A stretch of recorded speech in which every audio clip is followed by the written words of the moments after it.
Doctor Chatterjee, AI নিয়ে তো কথা বলছি। আমি আগের দিন একটা ম্যাগাজিনে পড়ছিলাম এজেন্টিক এআই নতুন broom. What is agentic AI?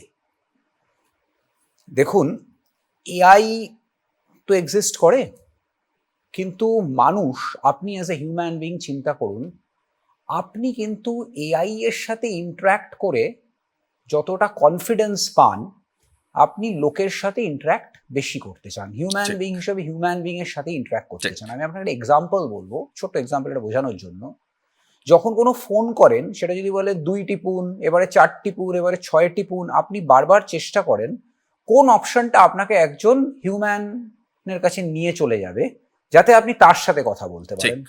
আপনি ভাই, আমরা 9 অপশনটা আছে কি টিপলে কাস্টমার কেয়ার কেউ ধরবে? ঠিক because you want to interact with a human being.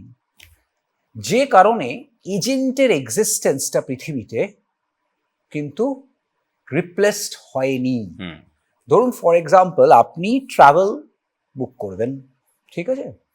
আপনি ট্রাভেলটা তো খুব ইজিলি, ধরুন কোনো একটা অ্যাপ থেকে বা কিছু একটা থেকে আপনি ফ্লাইট কেটে ফেলতে পারেন। হুম তারপরে আপনি কোনো একটা সার্ভিস থেকে গাড়িটা বুক করে নিতে পারেন, ঠিক সব কিছু করে নিতে পারেন। কিন্তু যদি আপনি কোনো একটা বিদেশে প্রথমবার বেড়াতে যাচ্ছেন, ফ্যামিলিকে নিয়ে যাচ্ছেন, আপনি ভেবে দেখুন, আপনি চাইবেন এজেন্ট একজন থাকবে। ট্রাভেল এজেন্ট থাকুক। ঠিক that's where agents play a big role. They are basically the fall back option. এবার দেখুন, আপনি ভালো বলুন বা খারাপ বলুন, এআই রিসার্চাররা বা এআই সায়েন্টিস্টরা কিন্তু সব সময় চায় এআইকে এমনভাবে বানাতে যাতে এআই সব সেক্টরস অফ লাইফে হিউম্যানের কাজকে করতে পারে। আচ্ছা এটা কিন্তু এআই সায়েন্টিস্টদের মাইন্ডে সব সময় থাকে যে হিউম্যান বিং এটা করতে পারে, তাহলে এআইকে দিয়ে এটাও করাতে হবে। ঠিক সেইভাবেই agentic AI is nothing but placing AI agents. AI as an agent.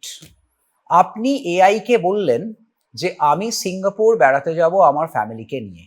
Hmm AI আপনাকে সঙ্গে সঙ্গে জিজ্ঞেস করলো, আচ্ছা তুমি সিঙ্গাপুর যাবে, কবে যাবে, তোমার কত বাজেট, কতদিন থাকবে, স্ট্রেট আপনাকে জিজ্ঞেস করবে। আপনি বললেন যে আমরা 4 জন যাব, 4 জনে কে কে আছে আপনাকে বলে দিতে হবে, জিজ্ঞেস করবে। যদি আপনি না বলেনও জিজ্ঞেস করবে কে কে আছে, কারণ যদি ওল্ড পার্সন থাকে তাহলে একরকম, বাচ্চা থাকলে আরেক রকম। ঠিক আপনাকে বলে দিতে হলো এদের এদের নিয়ে যাব, 7 দিন বাদে এত তারিখে যাব, এত তারিখের মধ্যে ফিরতে চাই, এত আমার বাজেট।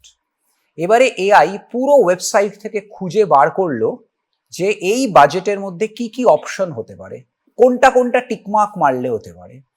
ও আপনাকে সেট অফ ফ্লাইটস দিয়ে দিল, সেট অফ ট্রাভেল হোটেল দিয়ে দিল, সেট অফ কার বুকিং দিয়ে দিল, দিয়ে আপনাকে বললো এর মধ্যে তুমি কোনটা চুজ করছো বলো। আপনি জাস্ট পয়েন্টটা বলে দিলে আমি এটা এটা এটা চুজ করছি। এআই সঙ্গে সঙ্গে ডাজ নট এন্ড দেয়ার, পুরো একদম আপনার বুকিং করে দিল, ফ্লাইট বুকিং করে দিল, ও নিজে করে দিল, আপনার হোটেল বুকিং করে দিল, আপনার গাড়ি বুকিং করে দিল, আপনার আইটিনারি বানিয়ে আপনার স্কেডিউল আপনার কাছে পাঠিয়ে দিল। The agent does the whole thing. ঠিক যেটা ট্রাভেল এজেন্ট করতো এক্স্যাক্টলি একই এক্স্যাক্ট সেটাই এআই করলো। Replacing that agent. আজকে এবার এজেন্টের কথায় আসি। আপনি একটা টিভি চ্যানেলে বসে আছেন, তো হুম টিভি চ্যানেলে আপনারা অ্যাডভার্টাইজমেন্টস নিশ্চয়ই আসে। নিশ্চয়ই সেই অ্যাডভার্টাইজমেন্টস কোনো ক্লায়েন্ট আপনাকে দিচ্ছে, সেই ক্লায়েন্ট কিভাবে দেয়? আমাদের এজেন্টরা যায় থ্রু অ্যান এজেন্সি দেয়, আবার চলে আবার একটা এজেন্সি থ্রুতে দেয়। আমি একটু আগে যেটা বললাম সেটা হচ্ছে ট্রাভেল এজেন্টিক এআই। এবারে আমি আসি আপনাকে মিডিয়া এজেন্টিক এআই। ধরুন অ্যাডভার্টাইজমেন্ট দেবে X X X company to আপনার চ্যানেল, সিএন চ্যানেল, হুম তাকে অ্যাডভার্টাইজমেন্ট দেবে, বা আরো অনেক চ্যানেল আছে তাদেরকেও দেবে। সে এজেন্টিক এআই কে বললো যে আমার বাজেট হচ্ছে এই বছরের, আমার বাজেট হচ্ছে 50 লাখ টাকা, 50,000 টাকা, 10,000 টাকা, 1 কোটি, ডাজেন্ট ম্যাটার, এত অ্যামাউন্ট আমার বাজেট। তুমি 1 বছরের মধ্যে আমার অ্যাডভার্টাইজ, আমার ব্র্যান্ডকে তুমি এমনভাবে তুলে ধরো যেটা দেখাতে পারে যে আমার ব্র্যান্ড খুব তাড়াতাড়ি গ্রো করছে। ঠিক কোন কোন জায়গায় দেওয়া উচিত ডিজিটাল, এই সব বার করে আমাকে তুমি বলো। ও আমাকে জিজ্ঞেস করবে সবার আগে, আচ্ছা তোমার বাজেট কত? আমি বললাম এত আমার বাজেট। এবারে বলবে যে তুমি কোন হাউসকে বেশি প্রমোট করতে চাও? আমি বললাম আমি সব হাউসকেই একটু ছুতে চাই, টিভিও ছুতে চাই, নিউজ পেপারও, সব রকমই আমি চাই, কিন্তু আমার কাস্টমার বেসটা হচ্ছে mainly young population between 18 to 25। এবারে ও কিন্তু সার্চ করবে আছে 18 to 25, তার মানে মোর টুয়ার্ডস ডিজিটাল মিডিয়া আর মোর টুয়ার্ডস টিভি মিডিয়া, এতটা টুয়ার্ডস টিভি মিডিয়া, এতটা টুয়ার্ডস ডিজিটাল অ্যানালিটিক মিডিয়া, থিঙ্কিংটা করে পুরো অ্যানালাইসিস করলো, করে আপনাকে একটা অপশন দিয়ে দিল এইখানে এত, এখানে এত, এখানে এত করলে তোমার বাজেটটা এক্স্যাক্ট হয়ে যাচ্ছে। আপনি সিলেক্ট করে দিলেন, ও আপনার কাছে না, যত মিডিয়া হাউস আছে সবার কাছে ইনক্লুডিং আপনি, সবার কাছে পাঠিয়ে দিল এত টাকার বাজেটের এত অ্যাডভার্টাইজমেন্ট এই কাস্টমারের থেকে আসছে, তুমি কোট করো। আপনি কোটেশন পাঠালেন, AI is mailing you, AI আপনার মেল থেকে নিয়ে ওই কোটেশন অনুযায়ী বসিয়ে পুরো অপশনটা আমার কাছে দিয়ে দিল, এত এত টাকার তোমার কাছে এইভাবে স্পেন্ড হচ্ছে, তোমার সারা বছর এই বাজেটের মধ্যে ফিট করালাম, অ্যাপ্রুভ করো।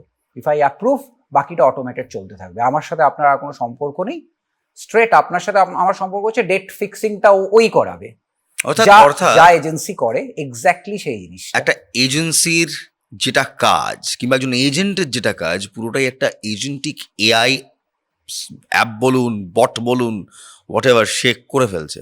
আপনি লং টার্মে ভাবতে পারেন, যদি লোকে অ্যাকসেপ্টেন্স রেট আজকে যেভাবে বিদেশে আছে, ইন্ডিয়ায় যদি সেইভাবে আস্তে আস্তে আস্তে অ্যাকসেপ্টেন্স, দেখুন ইন্ডিয়া অ্যাকসেপ্টেন্স রেটটা একটু দেরিতে আসে, কারণ আমরা না সব টেকনোলজিকেই ফাটাফাট ইন্ডিয়ায় ঢোকাতে চাই না।